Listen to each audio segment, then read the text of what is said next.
जय जोहार, जय छत्तीसगढ़। दोस्तों आइए मैं आपको बताता हूँ कि किसी भी टू व्हीलर टायर में ट्यूब कैसे लगाया जाता है।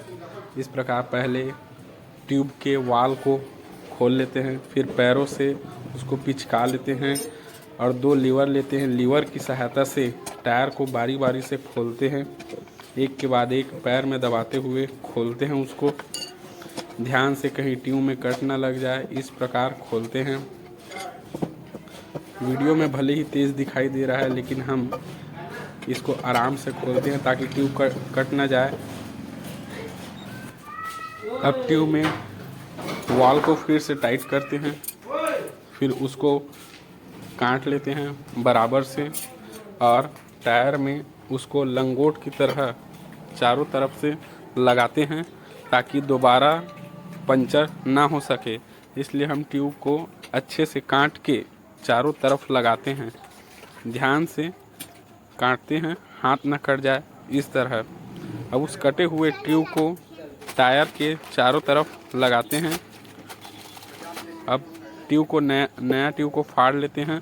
उससे पहले हम जो टायर को चेक कर लेते हैं ताकि उसमें कुछ घुसा तो नहीं है, बारीक बारीक कुछ चीज़ लगा तो नहीं है। अब जो हम काटे हुए थे ट्यूब को, उसको उसमें फिट करते हैं बराबर से। ट्यूब को फिटिंग करते हैं, कटिंग ट्यूब को। अब उसके फिट हो जाने के बाद हम इसमें जो नया ट्यूब निकाले रहते हैं उसको अच्छे से फिट करते हैं। पहले उसके नट को खोल लेते हैं, फिर उसको उसके छेद में लीवर की सहायता से बाहर निकाल लेते हैं। बाहर निकालने के बाद नट को बाहर से टाइट कर देते हैं। उसके बाद पैर में दबा के ट्यूब को बारी बारी से टायर के अंदर डालते हैं। टायर में ट्यूब डालने के बाद उसको लीवर की सहायता से फिर हम बैठाते हैं।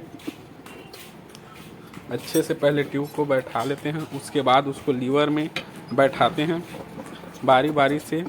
अगर नहीं बैठता है तो उसको पैर में दबाते हुए बारी बारी से बैठाते हैं, और फिर भी नहीं बैठता है तो और पैर में दबाते हैं और अच्छे से उसको लीवर में लगाकर फिट करते हैं।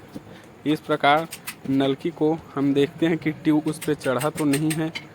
अच्छे से बैठा लेते हैं और सभी सामान को साइड करके कंप्रेसर मशीन को चालू करके उसमें वाल को टाइट करके हवा डाल के हम उसको बैठाएंगे। उससे पहले टायर ठीक तरह से बैठ जाए, इसके लिए हम दोनों तरफ से पानी डालते हैं ताकि टायर बैठाने में हमको आसानी हो। अब वाल को खींच लेते हैं बाहर की तरफ और उसमें जो पानी डाला रहता है उसको खड़ी कर लेते हैं टायर को। अब इसके बाद हम कंप्रेसर मशीन को चालू करके ऑन करके हम उसमें हवा इस प्रकार डालें ताकि अलाइनमेंट उसका दोनों तरफ से बैठ जाए। अब हवा को कम से कम नया ट्यूब डाल रहे हैं तो 40-50 पॉइंट रखना होता है और दोनों तरफ से अलाइनमेंट मिलना चाहिए, नहीं तो वह चलाने में दिक्कत होगा, ग्राहक को परेशानी होगा। इसलिए हमें बार बार अलाइनमेंट को अच्छे से चेक करना चाहिए। हवा फुल प्रेशर से बैठा के उसको एक न्यूनतम PSI पे फिक्स करना चाहिए। इस प्रकार हमारा ट्यूब लगाने का काम पूरा होता है।